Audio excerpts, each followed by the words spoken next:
তিনটি দেশের নাগরিকত্ব, ফিফার জটিল আইন আর লাল ফিতার দৌড়ঝাঁপ, সব বাধা পার করে অবশেষে লাল সবুজের জার্সিতে মাঠ কাঁপাতে আসছেন 6 ফুট 2 ইঞ্চির এক গোল মেশিন।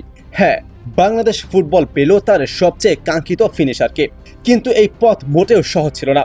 ইংলিশ বংশোদ্ভূত এই ফরওয়ার্ড পূর্বে খেলেছেন ক্যারিবীয় দেশ অ্যান্টিগুয়া ও বারমুডার হয়ে। নিয়ম অনুযায়ী এক দেশের হয়ে খেলার পর অন্য দেশে শিফট করা ফিফার সবচেয়ে কঠিন আইনি প্রক্রিয়ার একটি।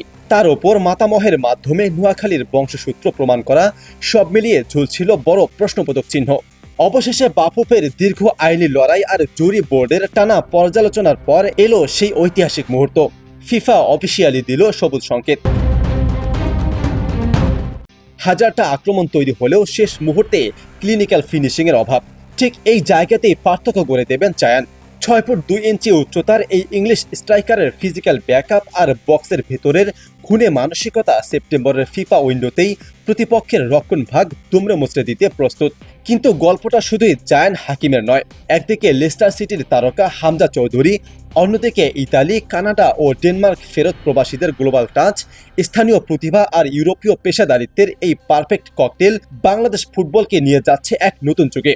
যে ফুটবলকে একসময় সবাই মৃত ভেবে মুখ ফিরিয়ে নিয়েছিল, বিশ্বজুড়ে ছড়িয়ে থাকা বাঙালি রক্ত আজ সেখানেই প্রাণের জোয়ার আনছে। সেপ্টেম্বর উইন্ডোতে কি ইতিহাস গড়বে বাংলাদেশ? জায়ান হাকিমকে নিয়ে আপনার প্রত্যাশা কতটুকু? নিচের কমেন্ট বক্সে জানিয়ে দেন আপনার মূল্যবান মতামত।